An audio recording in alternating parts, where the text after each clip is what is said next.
You can do everything right, and life can still say no. You nail the interview and walk out thinking, I got this, but you never get the call.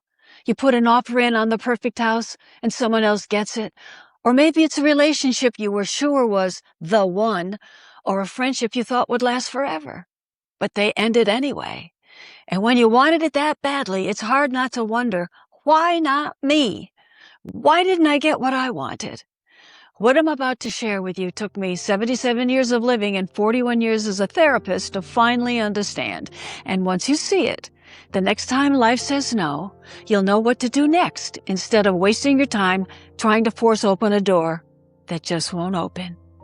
Hi, I'm Dr. Connie, and for the past 4 decades, I've been a psychotherapist and spiritual teacher, and my passion is to help you live as a human and think like a soul, and today is no exception. And something happened to me recently that reminded me just how hard that can be. A few months ago, my husband Jeff and I lost 2 of our pets on the same day, our parrot Lily and our dog Pip. And after losing them, we weren't sure whether we wanted another dog. But eventually we decided we would at least start looking. We've always had poodles, so we went to a small dog rescue and fell in love with the 7-month-old poodle named Waffles. But to my dismay, the woman in charge told me that 6 other families fell in love with him too. She explained that after extensive interviewing and home visits, she would decide whose home would be the best for the dog. Later that afternoon, while I was having lunch with my friends, I broke down and cried because intuitively, I knew Waffles would not be ours. I knew that door was closed, and she was not going to choose us. Not because we weren't going to be good enough parents, but because of our age. I understood she had to find the best home for a young dog who would hopefully live another 15 years. And that might not be us. Now, before I tell you what happened next, I want you to think of one closed door in your own life. Something you really wanted that you didn't get. Do you have one in mind? Now hold that thought, because I want you to look at it again before we're finished. So, a few days later, something happened that I didn't expect.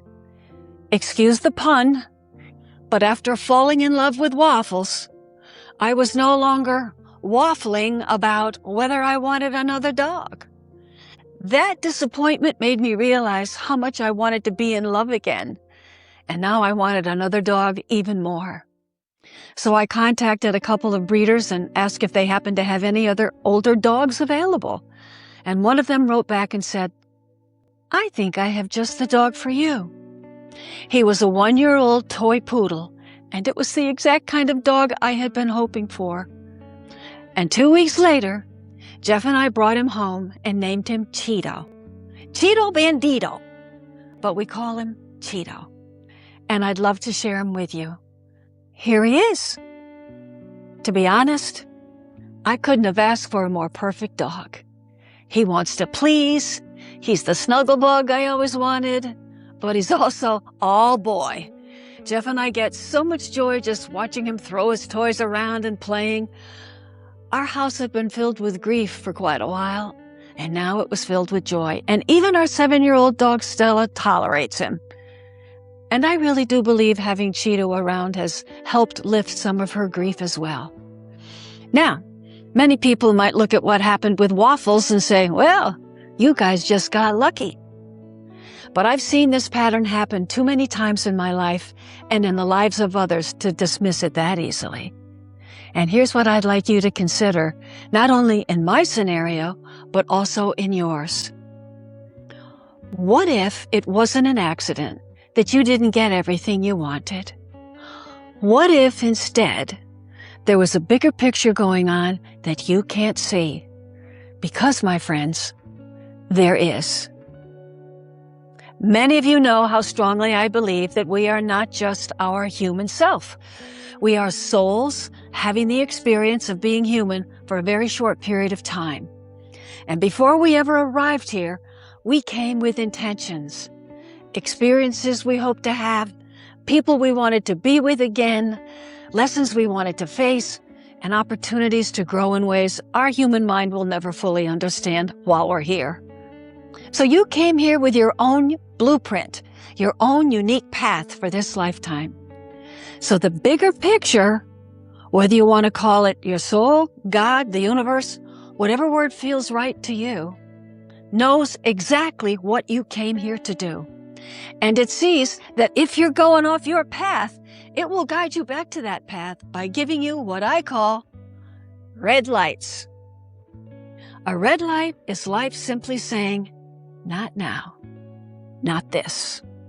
Whether it's the job, the relationships, or the dream that never happened. And here's why red lights are so hard for us. Because our human self says, this is what I want. And our soul says, but this is what you need. I can see what's ahead waiting for you that you can't. I know what lies beyond the red light. So think back to that closed door I asked you to remember. When you look at it from where you're standing today, do you see anything now you couldn't see then? Have you ever looked back at something you desperately wanted and thought, thank God that didn't happen? Or how about this? Thank God I didn't end up with that person. Haven't you sometimes seen that something better came along than what you originally wanted? And when you have, that right there is your own evidence of what a red light can do for you. But here's what usually happens next to most of us. And this is the hard part. It's one thing to recognize a red light when you're looking back in hindsight, right? It's another thing to honor it while you're standing right in front of it. And that's what gets us into trouble. We don't honor the red light when it's happening. We push against it. We keep chasing the person who doesn't want us. We keep trying to change someone's mind after they've already made it up. We keep knocking on doors that aren't opening.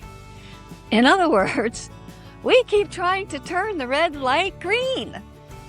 The red light says, stop. But we argue with it and say, no, hurry up, turn green, let's go. And every time we do that, we're pushing against the very wisdom that's trying to guide us. I finally learned, and believe me, it took me long enough, that I don't have to understand a red light in order to honor it, and I don't have to like it either. But I have to be willing to consider that my soul sees something my human self can't.